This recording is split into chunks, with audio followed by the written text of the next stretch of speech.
Good morning. I want to thank first the Jaime and the Institute for inviting me to come here and say a few words. Some of you that know me knows that I'm a data man. I decided to do something else today. One of the, or some of the scholars that deal with conflict resolution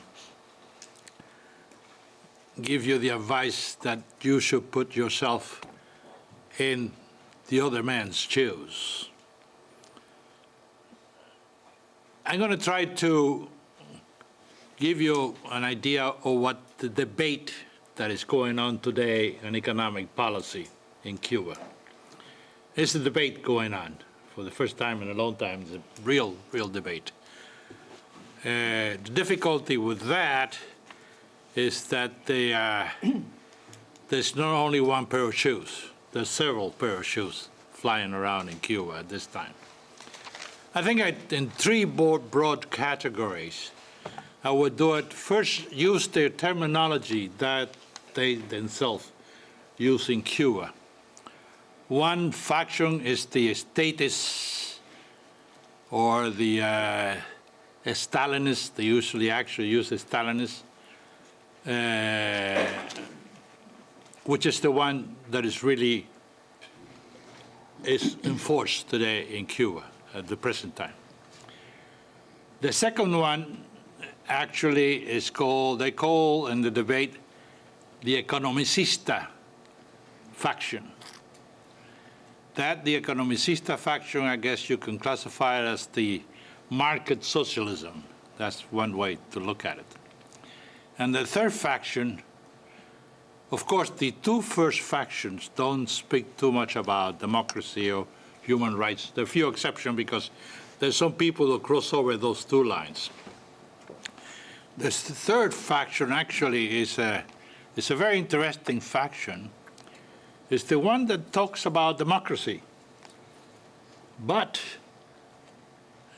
they're basically talking about autogestión or cooperative system, which is basically kind of a Trotskyite type of model. One of the principals proponents of that is Camila Piñero Hacaner. That's the daughter of Barbarroja and Marta Hacaner.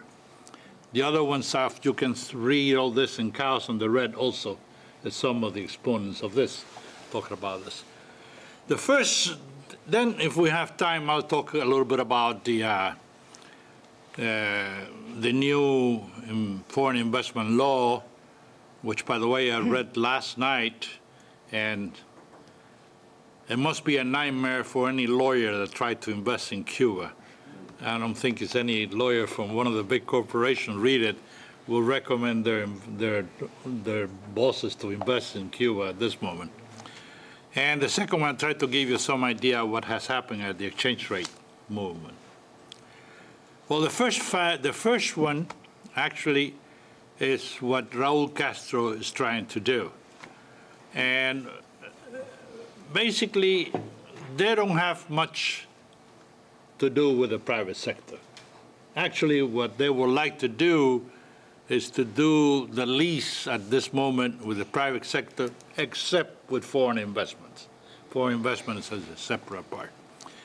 It's what some people might call the La Economía de Timbiriche, which is basically a very small private sector, cuentaprotistas, which are taxed to the death, which have a lot of regulatory type of system. And it will not work anyway unless you have some macroeconomic reforms, which they're not likely to do at this moment. Basically, the model is a state capitalism system.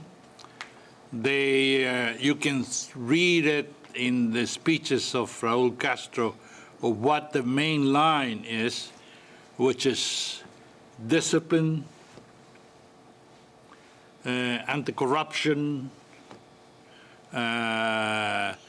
people must work more, is kind of a military structure more than anything else.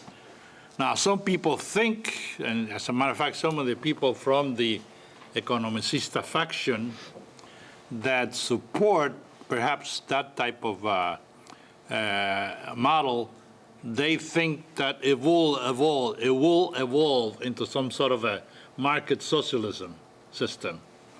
I have my doubts. I have my doubts about that. I don't think that the system will be something. I think what the it's very heavy, supported by the Bureau Politico, the hard faction.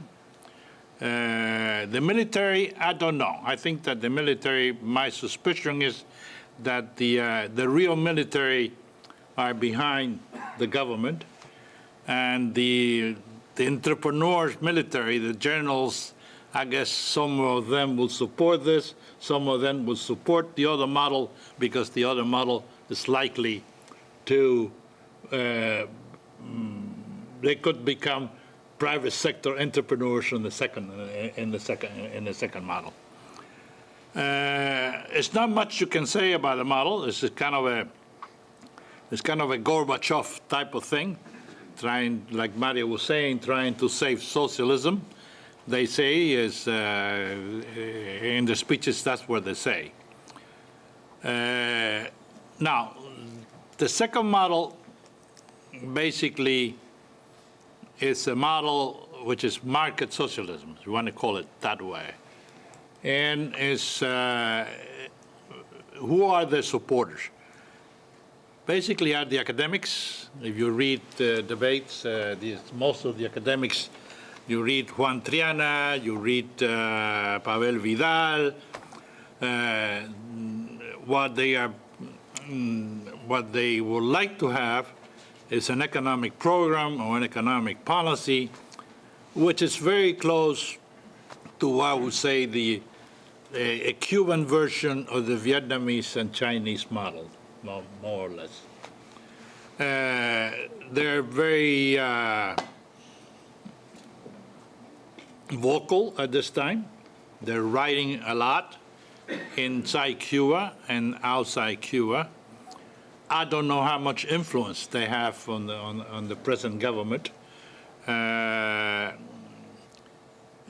Basically, the model will move into macroeconomic reforms.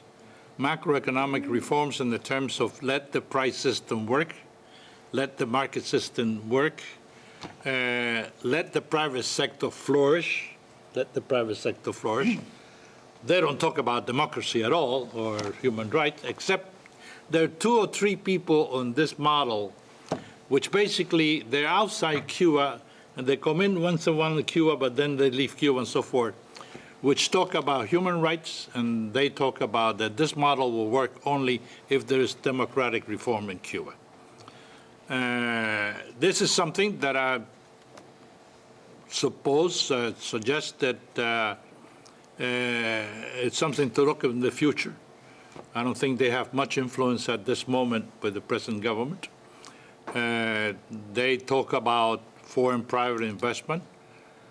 Although their language is pretty much the same as the, you would say, somebody in the in a free market economy, they're closer to, they still consider that the state should be very smaller but very strong.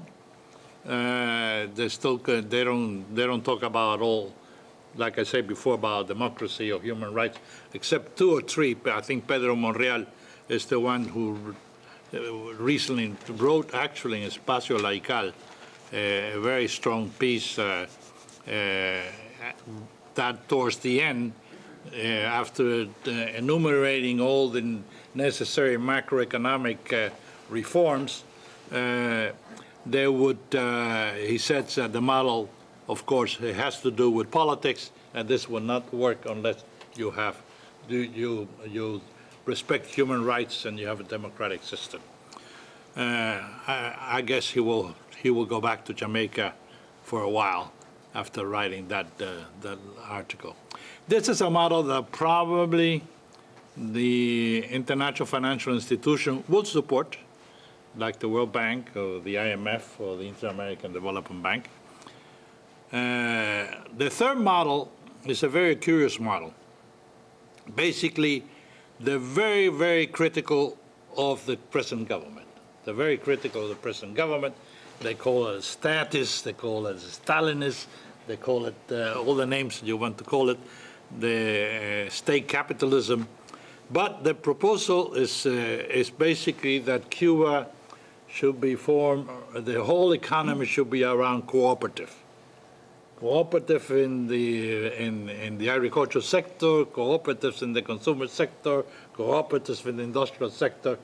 Of course, this is a solution that it would solve probably the day-to-day eating. It would probably put the breakfast and the lunch and the dinner on the table, but that's about it. That it will not work. Now, the three models, in a sense, and you can see it even in the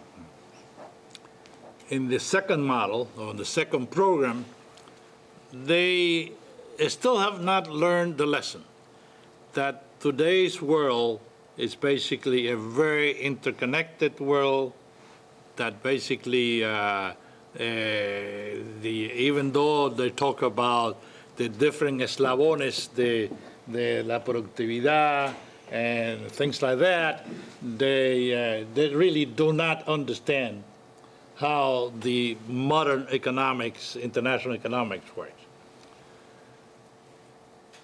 Now, the reason I talked about the three different models is that I think what Cuba will face in the future, it will be a combination. You will have the three things. My feeling is that you're likely to get, once you have a change, you're likely to get some sort of a composite of the three models, some way or another one. Now, let me, with the time that I have left, let me talk first about the foreign exchange reforms. Cuba basically had the dual exchange rate system. Basically what it is a massive subsidy system that used the exchange rate instead of using the tax system. That's the way you should look at it, or the way I'd look at it anyway. Cuba had four options to reform the foreign exchange system. They chose one. Let me spell out the four options. The first option would have been the simplest way, probably the more hard way to do it. Probably would create a tremendous amount of inflation, but it would be the closest to the market system and the closest and the best signal they could give for a market-oriented economy, which would have been unified exchange rate at 24-1. One exchange rate, 24-1. One big band at 24-1. That, of course, would create tremendous amount of inflation. It would create, if you look at the experience in Latin America, what they have done that in Argentina or I think in Ecuador, stuff like that, you can move to a very high rate of inflation very fast. In the case of Cuba, which is a difference of 2,300%, I think between 24 and 1, the inflation would have been very, very big, and the suffering of the population would have been very large. You can do that system only if you have a lot of foreign financial assistance, which Cuba doesn't have at this moment. Now, the second option that they had, it would have been a very complex, but a very probably more efficient way to do it, which would have been to have basically to announce a foreign exchange move, let's say 3 months will be 10 to 1, and 15 to 1, 20 to 1, stuff like that. And in the process, that would have given a very clear signal where the system is going. It would have been also probably a good signal for the market system also to work, but it would imply basically that in order to not to have a big inflation and not to have the reason you have a big inflation is because the government loses a tremendous amount of revenue. Once you have the big ban and once you have the system, the government loses a tremendous amount of revenue. It will be through some sort of a tax system, a subsidy system, but through the tax system instead of through the exchange rate system. That did not choose that either. Now, the other system that would have chosen, which they did not do, is to do it by sector with any, they say, energy sector so much, the food sector so much, without any tax subsidies or any type of government subsidy to take over the previous subsidy system through the exchange rate system. Now, the system that they chose probably is the more complex, the less efficient. Probably it will not work because it's going to be a lot of resistance to it. It is likely also to create all kind of arbitrage between one exchange rate to the other exchange rate, which is likely to promote corruption. And that system, basically, what it is that they have taken 4 exchange rate, one big devaluation, which is the going to 10 to 1, which is basically a 993% devaluation, which is a very strong devaluation, but with any mechanism whatsoever to complement the loss of subsidy on that system.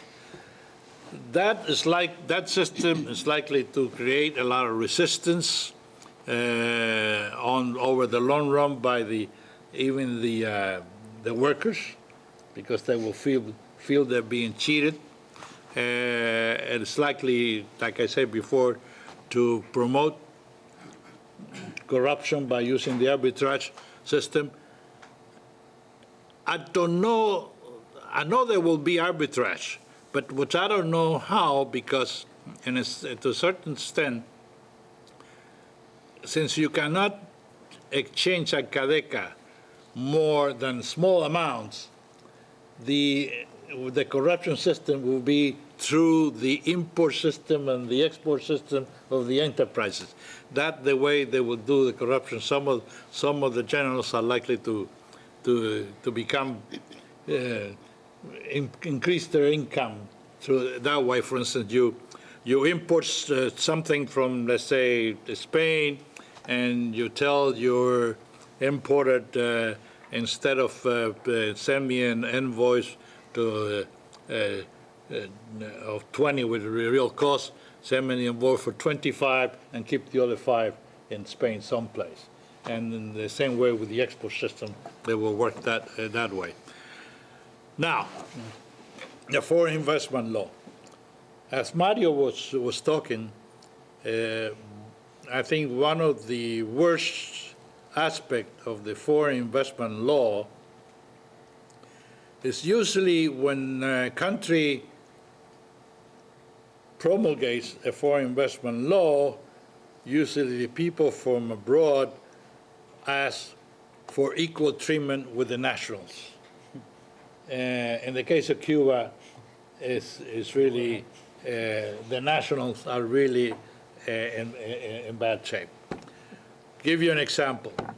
First, the new investment law gives tax holiday for 8 years. There's not such a thing as a tax holiday for any cuenta propista in Cuba or anything like that. 2, the income tax rate is 15%.